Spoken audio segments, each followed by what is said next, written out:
Welcome to সোমার system. এই যে কচিকাচাগুলোকে দেখছেন, তাদের ইউনিফর্ম দেখে বুঝতেই পেরে গেছেন এরা সবাই ইউপি পাবলিক স্কুলের স্টুডেন্ট। এর মধ্যে আমারও কিছু স্টুডেন্ট রয়েছে, আর আমার সেই স্টুডেন্টরা আমাকে বারে বারে বলেছিল যেন তাদের কোয়েস্ট কার্নিভাল দেখতে আমি অবশ্যই যাই।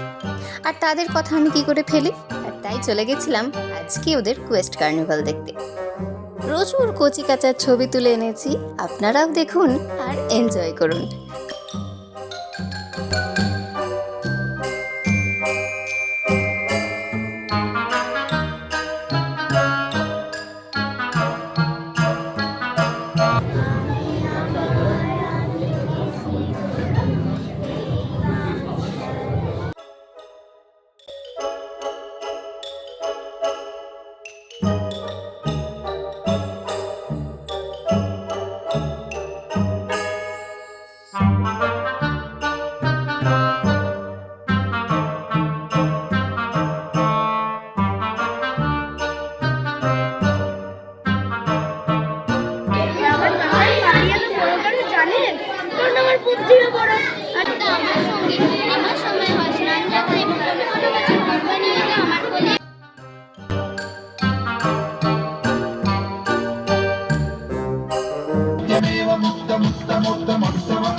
विशुद्धिमेति सप्तकम्